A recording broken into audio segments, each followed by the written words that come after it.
Well,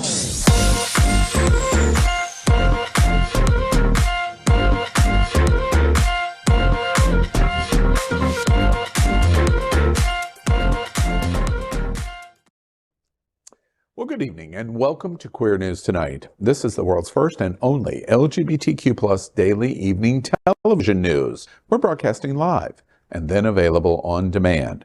And we're available on all smart televisions, including Roku, Apple TV, Android TV, Amazon Fire TV, and of course, YouTube and Facebook. It's time to queer up the news. It's Wednesday, December 7th, 2022. And we're live and literally out of the closet and into the headlines. So many of your important stories we are going to tell this evening on Queer News Tonight.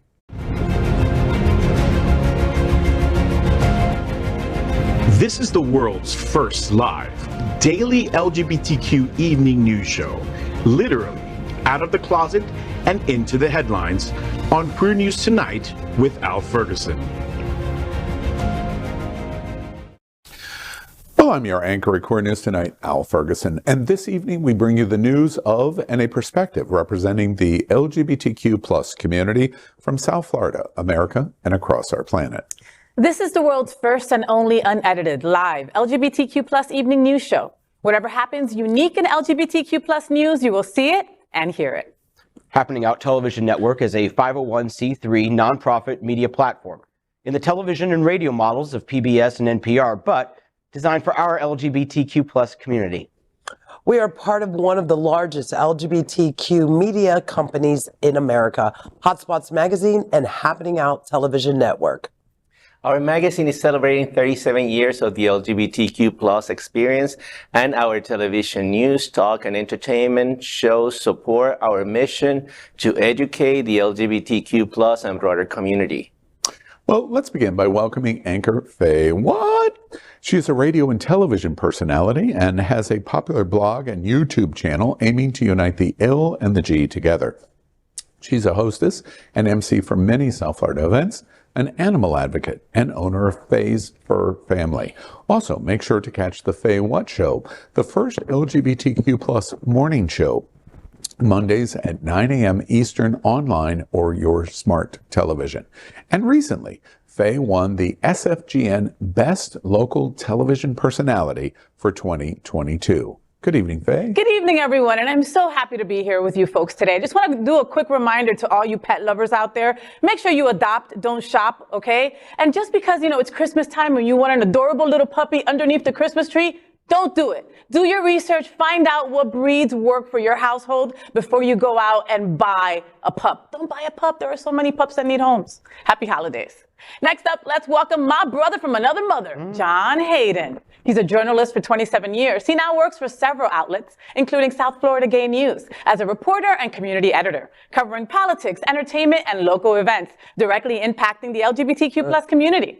John's interviewed everyone, from presidents to Oscar winners, and been on more red carpets than me. And sometimes, if you're lucky, you can see him shirtless in FayWhat's bed. Welcome, John. How are you, Bubba? Wait, what? What? John Hayden's going to be on the FayWhat show on Monday. Yeah. I don't know what we're... Shirtless. Shirtless in bed. No, not I'll have pasties on. Oh, pasties. So because he's a gentleman. I see. I'm lady. He's a lady. Got it. In the sheets and the streets, apparently. Yeah. Oh. Well, we move on and we welcome anchor, Chef Josie. She is a Bravo TV top chef and the master of the popular champagne and oyster celebration restaurant, Bubbles and Pearls. It's on the heart of the famous Wilton Drive. Recently, the community voted her best chef in Broward County as part of my outlet, SFGN's Best of Awards.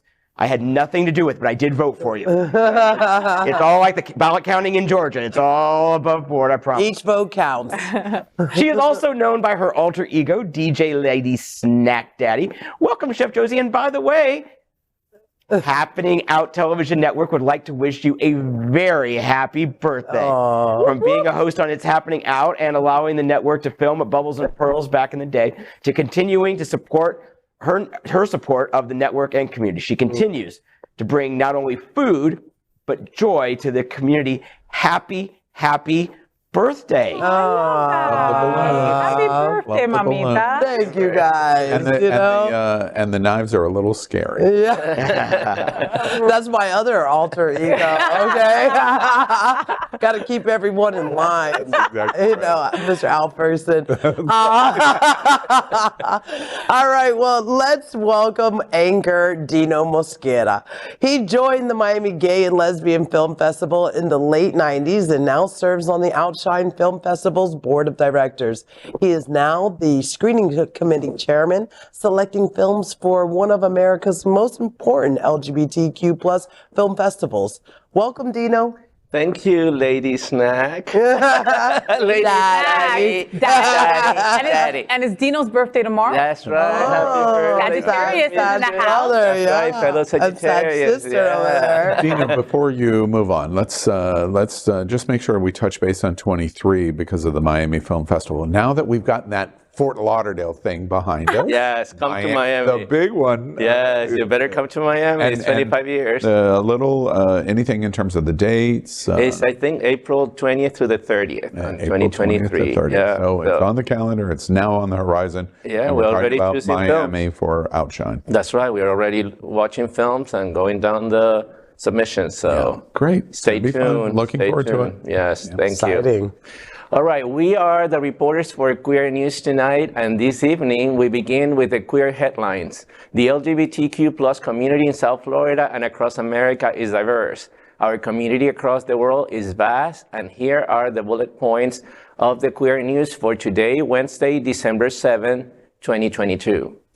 Well, we begin big news by queering up politics. Raphael Warnock has defeated Herschel Walker for Georgia's U.S. Senate seat. Democratic U.S. Senator Raphael Warnock of Georgia has won re-election. Warnock, who first won the office 2 years ago in a special election to fill the last 2 years of Johnny Isakson's term, beat Republican challenger Herschel Walker in a runoff on Tuesday. Warnock was declared the winner by NBC News at approximately 10:30 p.m. local time, with 50.6% of the vote to Walker's 49.4%. Warnock will now serve a full 6-year term. Warnock and Walker were forced into the runoff because neither of them won more than 50% of the vote on November 8th, as required by Georgia law. Warnock is an LGBTQ plus ally, while Walker's campaign has been marked by anti-LGBTQ plus rhetoric and specifically anti-transgender rhetoric, as well as many outright nonsensical statements. He has denounced trans women athletes, questioned the need for to state one's pronouns, and spoken against gay marriage equality. He even suggested trans people won't get into heaven.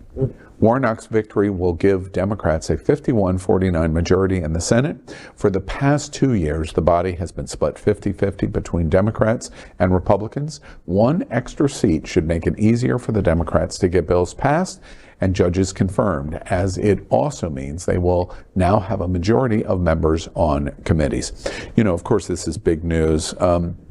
Beyond everything else, politics aside, let's set aside Republican, Democrat, radical Republican, evangelical, it's a damn good thing that something as crazy as Herschel Walker is not going into the U.S. Senate. Period. End of story.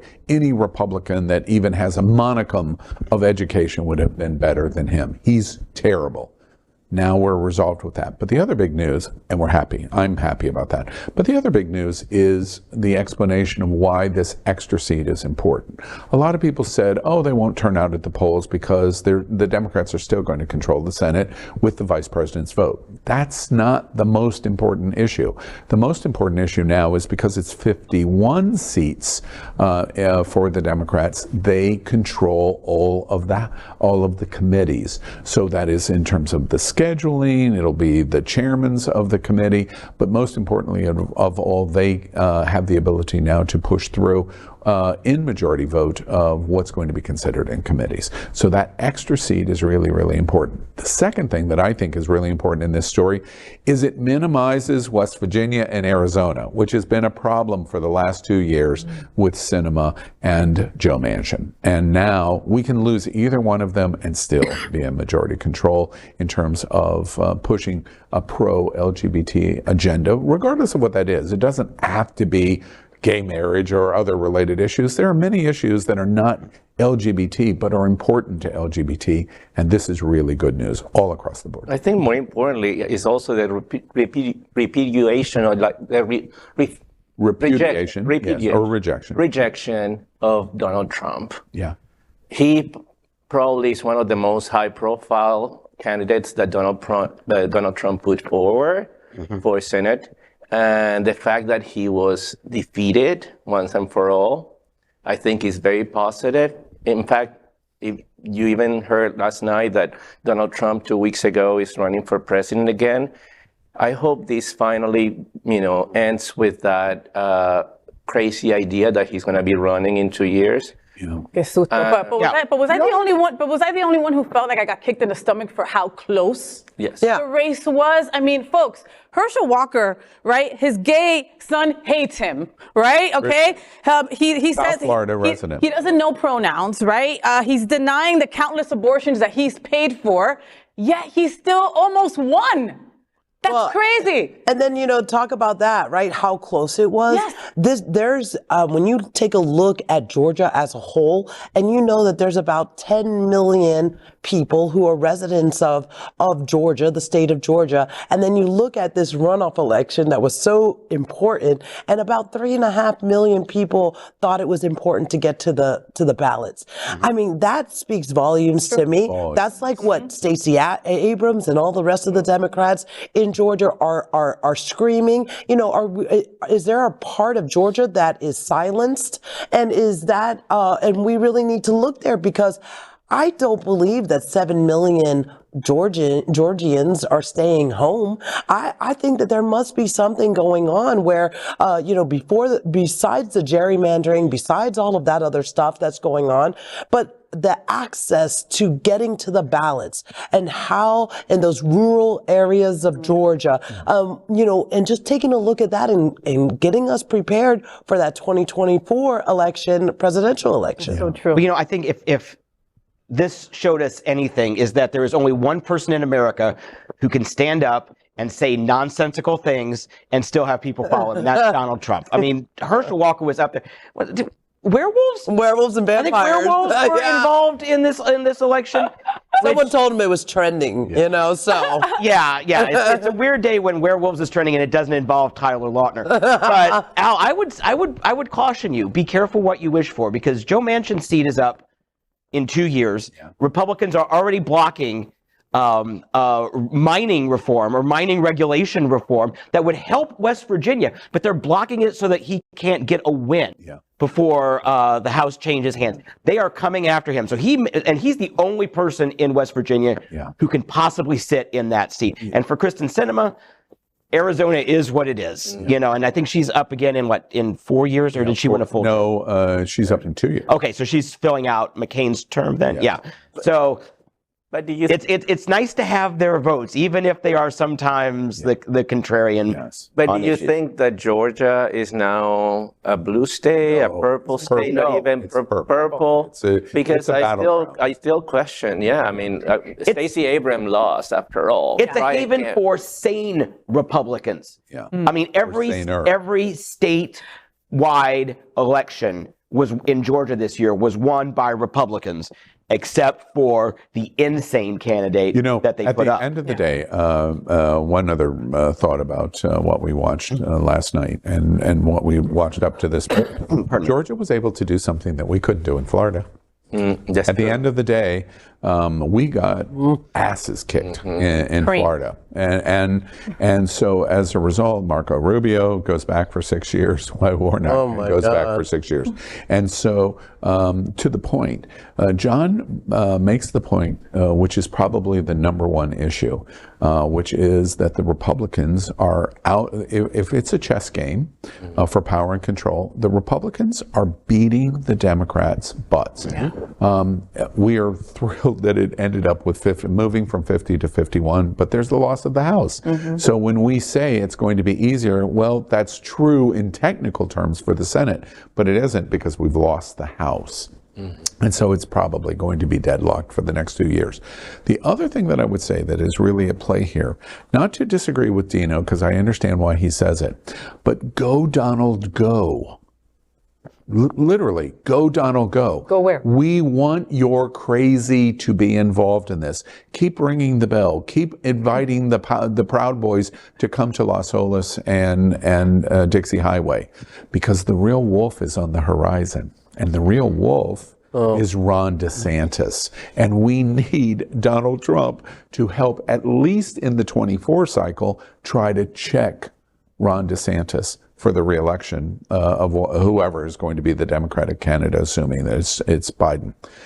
But DeSantis is on the horizon, period. Even if it's not 24, at his age in his 40s, he's the future of what's going to happen in the Republicans. God. So we have to prepare, and we have, the LGBTQ community has to play chess better than we've been playing. And Florida's proof of it. We got our asses handed to us. And if we want to change that, we want to have more people on the Supreme Court. We want to have we want the Equality Act to be passed. We have to do better. Warnock is an example where we can do it, but we've got to do better. Well, we move on and we queer up South Florida gay news.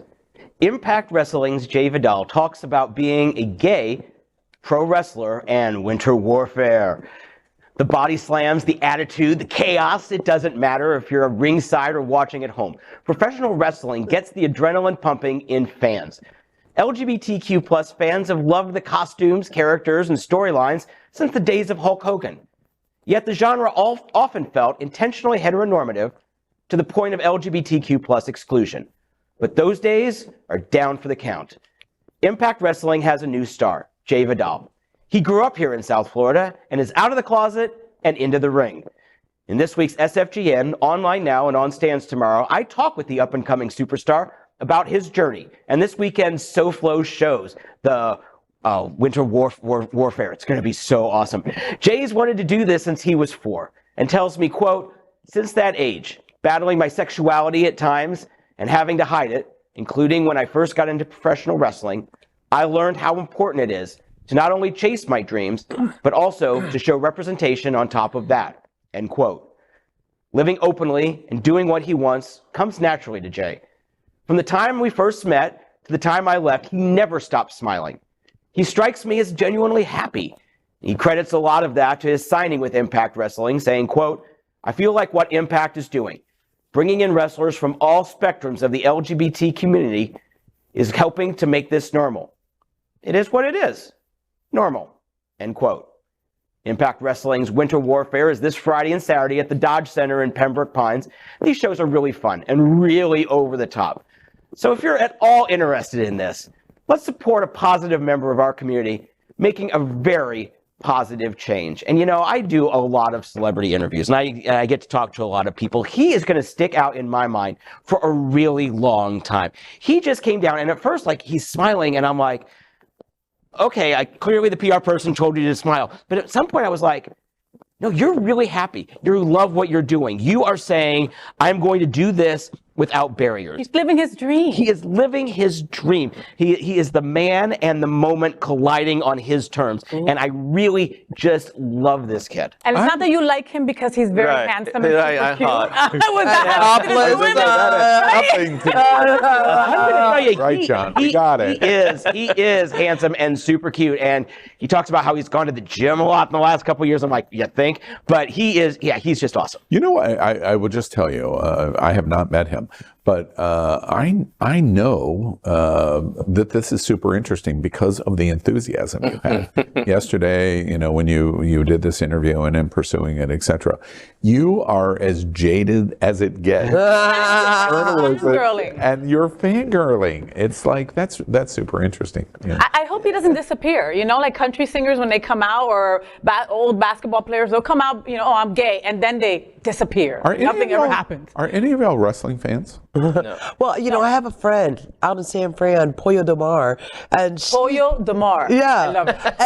and she's a now wrestling as well, and she's a big drag queen. I mean, like big drag queen. So, like, I'm like, wow, this is so much fun, and to hear another LGBTQ member on the. I mean, that was something I used to watch when I was a kid with my family, and you know, it was like one of those things, and my dad would sit there on the couch going, that's not even real. That's not even real. And then, of course, we tried a few moves off the top of the couch, you know, but like, besides that, like, I mean, that's what started you down your lesbian path. Yeah, that's how I knew. That's how I knew. But, you know, now I can't say that I watch it at all. You know, it's funny for me when John was doing this story, and I looked, you know, I'm not super familiar with Impact. When I was a kid, the World Wrestling Federation. Do you remember? Right, WWF. WWF. Yeah. When I was like 10, maybe, my mom would take me and my brother, and Robarts Arena in Sarasota was an 8,000 or 10,000 seat arena in Sarasota, and at least once a month they would come in there, and my mom would buy tickets for us, and my brother and I would go. And Dusty Rhodes was a precursor for me of Madonna and Beyonce. Dusty Rhodes was in that same category, and it was like we loved it, and the people screamed, and we were watching a morality play. And at 10 years old, I just didn't even understand. Wait. Whether this is real or not, this is like Broadway. Yeah. Who cares? Let's just watch where the story takes us. And we loved it. Now, of course, I outgrew that. But this reignites of going, wow, I go back to those memories and think so fondly of professional wrestling. The outcome of its realness is irrelevant. Right. Oh, irrelevant. Entertainment. And one other thought to this. The reason why this is a big moment of his prominence in Impact Wrestling is this is one of those sports where men are touching each other. Okay, first off, at any time, we know the physicality of excitement and erections that can happen, etc. Just men, being touched in any way. I'm like, I don't know what that's like. I'm with it. I'm with it. Picture it. I agree with 1912. And so the reason this is a big deal to me is because he's in a hyper-masculine sport that defines, and maybe even on the edge of trying to pull back the toxic masculinity a little bit, being gay. And so when we can have representation like this, it means that we can have representation in any field, because this is one of the last fields, because of men in a sport, no matter how dramatic or planned the sport is, touching each other is an example where people will stop to think about anything sexual in the touch. It's the play, it's the morality story that we're watching between these wrestlers. It means that the broad community outside of LGBT will start to think about us in a different way. That's what he represents. He represents new thinking about our community, which I think is brilliant, which is one of the reasons that I love that John's done this story for SFGM. Congratulations. It's a great one. Make sure you follow Jay Vidal now on social media, all right? He deserves our support. Deserves support. Next, we queer up the USA view. LGBTQ plus chorus in Colorado Springs tries to unify their community with song. Gay and lesbian choruses like Out Loud were born out of the 1978 assassination of San Francisco supervisor Harvey Milk, and have remained steadfast pillars of the LGBTQ plus community from the AIDS crisis through mass shootings such as Orlando's Pulse nightclub in 2016. Below the vaulted dome and dark wood beams of a church in Colorado Springs, a gay men's choir rehearsed for a concert that's taken on new meaning after an LGBTQ plus nightclub became the site of a shooting that killed 5 and wounded 17. The chorus sang, "There is no peace on earth I said, and for hate is strong and mocks the song of peace on earth. The old lyrics that rang through the halls of the First Congregational Church were haunted by new memories of the November 21st violence at Club Q. The sound of screams over club music, the sight of bullet wounds plugged by napkins, and people pleading with their friends to keep breathing. In the 13 days since the shooting, Colorado Springs LGBTQ+ community has worked to collect itself and forge ahead. Patrons of Club Q have organized donation drives for victims' families, leaned on queer-affirming clergy, and renewed their commitments to LGBTQ+ spaces and organizations, including Out Loud Colorado Springs Men's Chorus. And I love this choir. Their mission statement is Out Loud inspires solidarity with the LGBTQ+ community and is a force for celebrating our collective humanity through song. All right, they're doing the damn thing, and they are totally supporting their community right now. And it's not just men in the Gay Men's Chorus. They also are super inclusive. They have all the letters represented in their choir. Yeah. You know, and what I love about Gay Men's Chorus, about this story where you mentioned the history going back to Harvey Milk and perhaps even a little bit further back to the Stonewall riots, is that gay choruses are at once affirmative and an act of protest. And the people in Colorado for this one, and I know the Gay Men's Chorus of South Florida has been rehearsing here at Sunshine for shows coming up next week.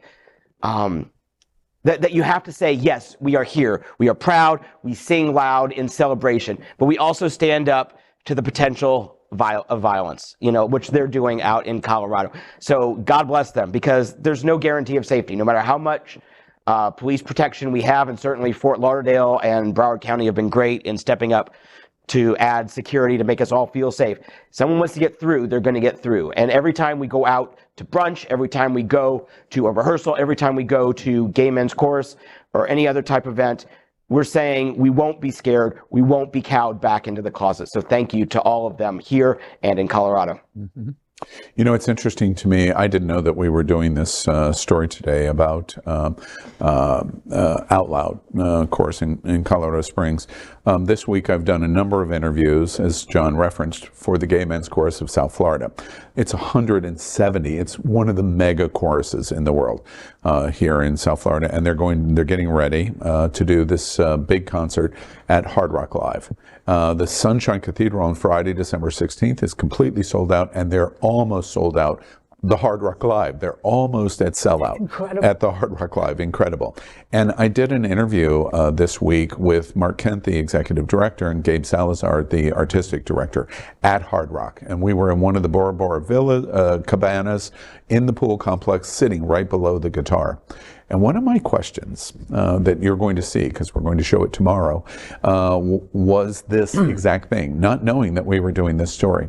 And the intersection, it's one of the reasons we love Outshine, because we have Equality Florida in Florida. We have SAVE, they're advocacy organizations. But Outshine is an advocacy organization of film in terms of propelling the LGBTQ community. This broadcast is an advocacy organization to tell our stories. Choruses do the exact same thing. And my question to Mark Kent and to Gabe Salazar is, these two concerts that they're doing for Christmas, I asked them specifically, all of the things, Department of Homeland Security has the national warning, terrorism warning now on LGBT events and gatherings. Could be a film festival, could be this show here at Sunshine, could be a concert of a Gay Men's Chorus. And the things that we're seeing for drag queen shows and the Proud Boys organizing with Moms for Liberty, et cetera, and so on. How do you feel about that in terms of where you sit for the chorus? And Club Q comes up. And really, they're talking about this chorus also. And they talk about that the chorus can't turn away, that they can't retreat.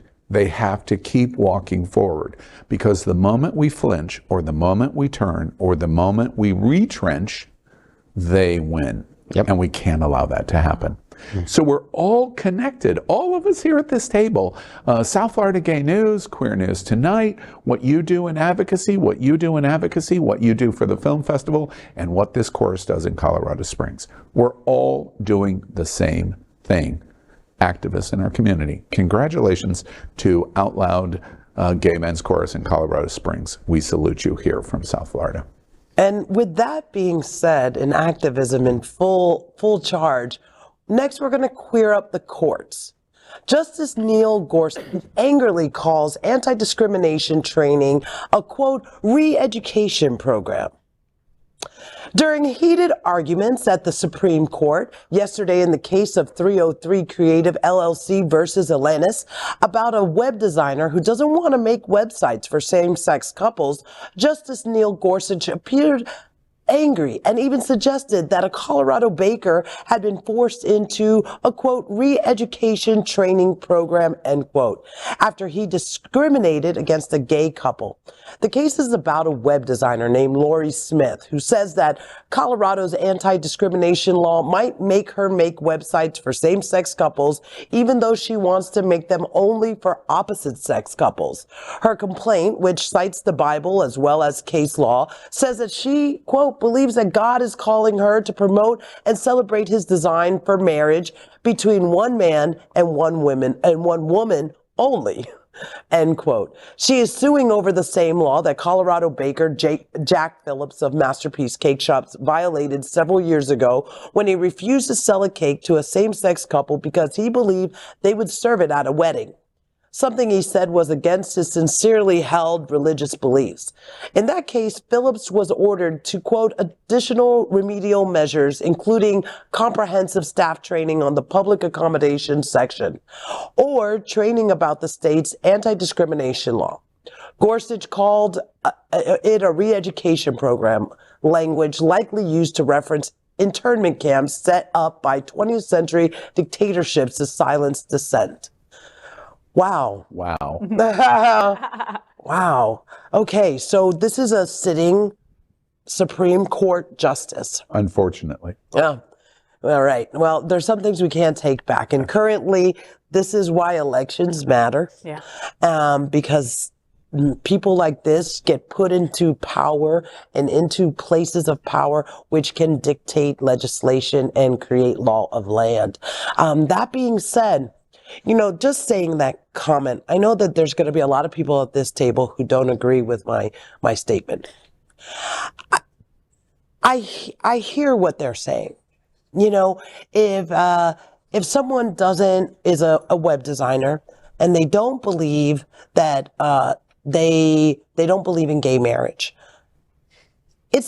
it's the same as if we, as gay people, see someone and they're a Trump supporter and we don't want to give them service because they're a Trump supporter.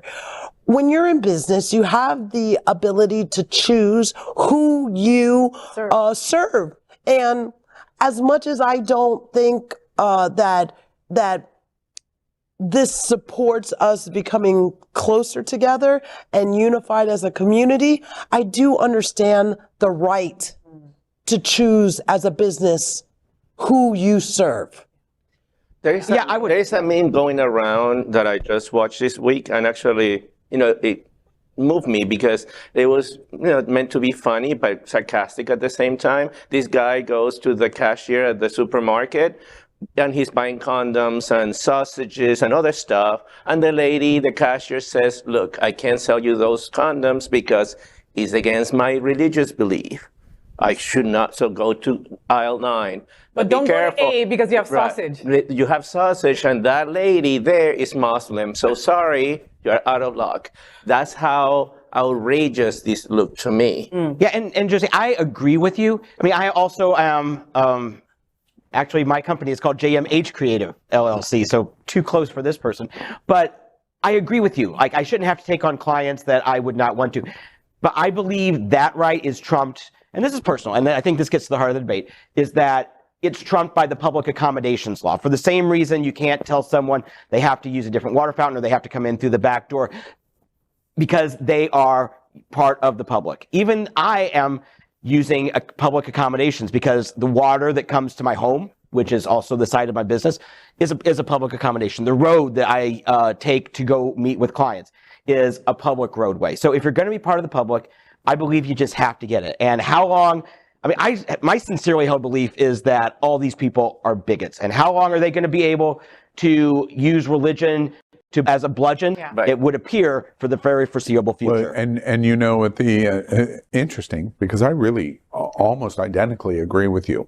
I understand the philosophical issue that you should be able to decide if you want to provide a business opportunity or not have a business opportunity. But really, the issue has already been decided, and public accommodation has really been the norm, decided by the Supreme Court over and over again. And the proof of it, which I continue to put out in almost every example that I see in our national discourse, is to apply this exact same standard in 1958. In 1958, the church could say, no, I'm sorry, because you're black, you can't come to our church. In 1958, they could do that. In 2022, they could not do that. And what the hair that's being split here on the religious protection versus the civil rights protection is they're saying a new voice in the Supreme Court is saying, wait, those religious rights trump the public accommodation of a church's ability to say a black person cannot walk through the threshold of that church. That's new. That is 2016 to 2020 in Donald Trump. Now, I want to make the connection to what John said about West Virginia.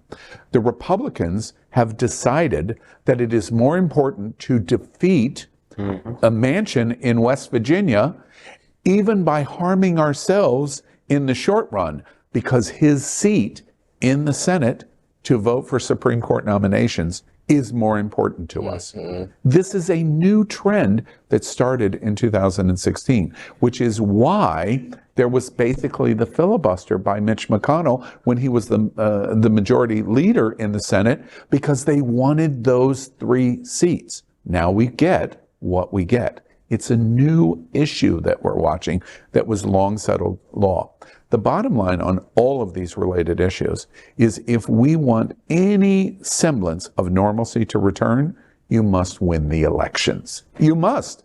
There's nothing more important to it. And we come back to the conversation we had earlier. The Republicans are doing it better because they strategically are playing the chess of, we'll harm ourselves now because we're going to get his seat 2 years from now.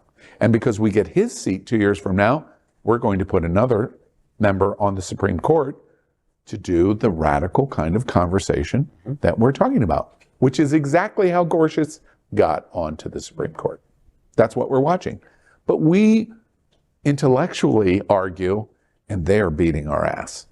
That's what's happening. The end justify the means. That's what they're saying. Exactly right. Okay, let's square up LGBTQ plus civil rights. Matthew Shepard portraits Unveiled at the Washington National Cathedral. The Washington National Cathedral unveiled a newly commissioned portrait of Matthew Shepard by artist Kelly Lattimore last week. The painting was commissioned by the LGBTQ plus members of the Cathedral staff artists, according to a news release. In 1998, Shepard, a gay college student at the University of Wyoming, was murdered in an anti-gay hate crime. The Cathedral said the work is the only artistic image of Shepard composed in cooperation with his family.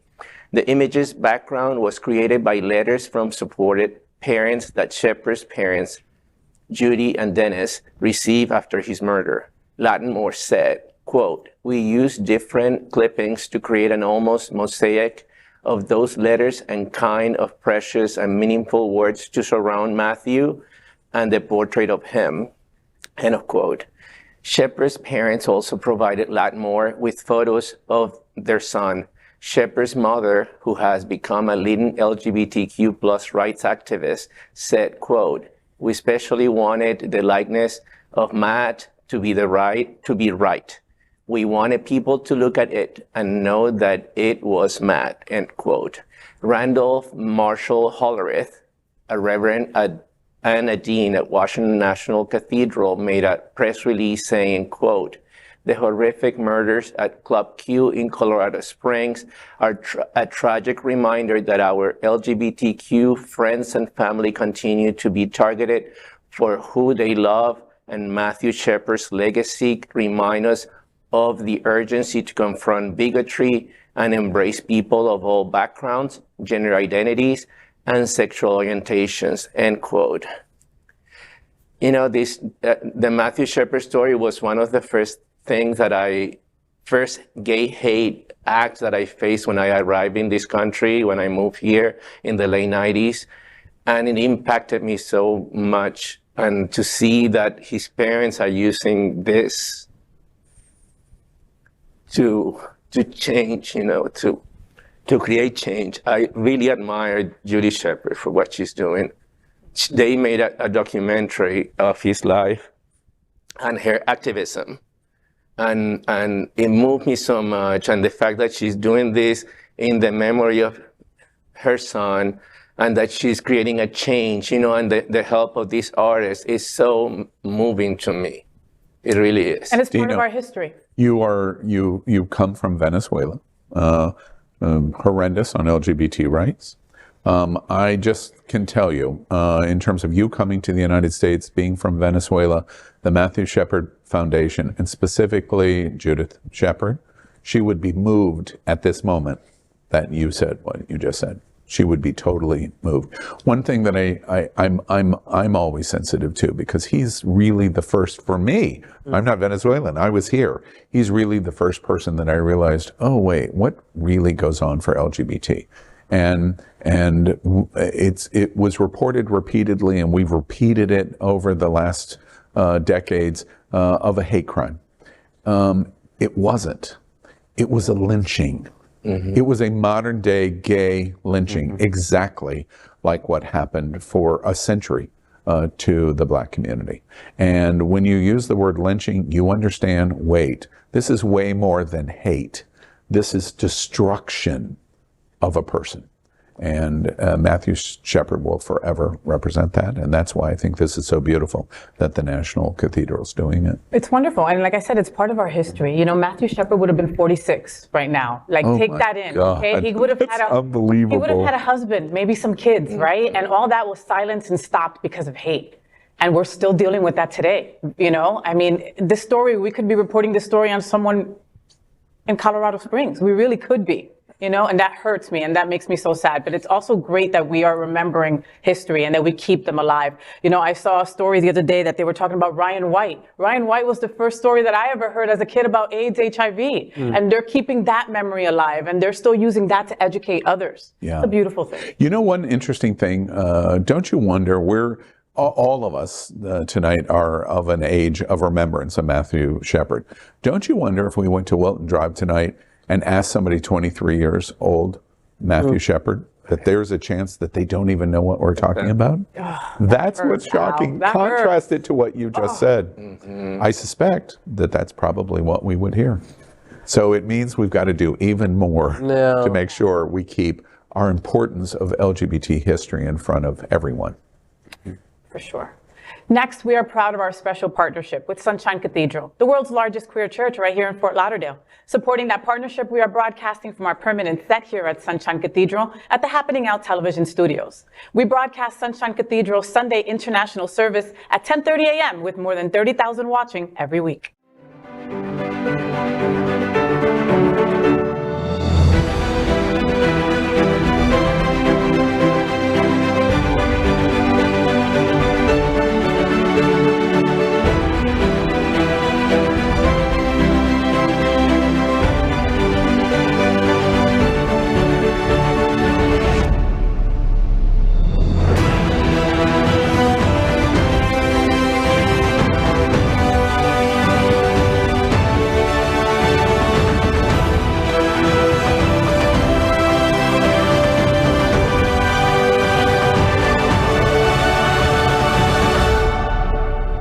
Hi, I'm Mark Martirana, and Sunshine Cathedral is my queer church.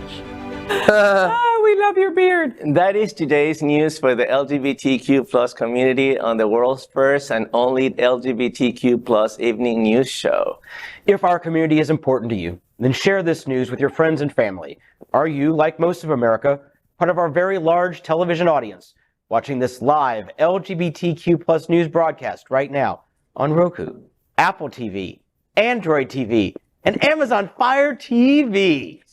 Queer News Tonight is the only live LGBTQ plus digital television show in the world that is out of the closet and into the headlines. We need your support. If our community is to grow, we must tell our stories and bring them to the attention of the broader world. This is the only place in the world that tells these types of LGBTQ plus stories in motion and sound. That is the passion of Hotspots magazine, Happening Out Television Network, and Queer News Tonight. I'm your anchor, Al Ferguson, and on behalf of these LGBTQ plus reporters, the anchors of Queer News Tonight, including FayWhat and John Hayden, Chef Josie, and Dino Mosquera. We will see you daily at 8 p.m. And to our LGBTQ plus world, we will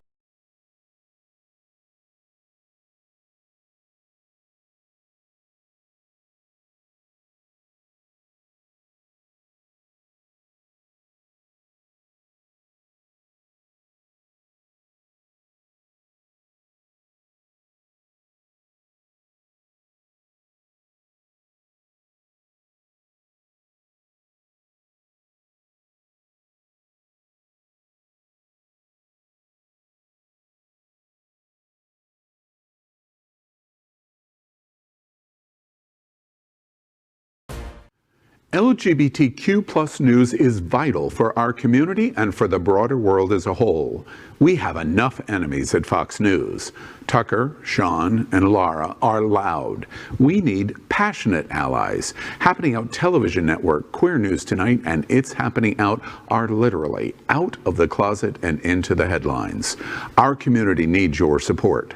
Like this broadcast and subscribe now to ensure the growth of the entire LGBTQ plus community.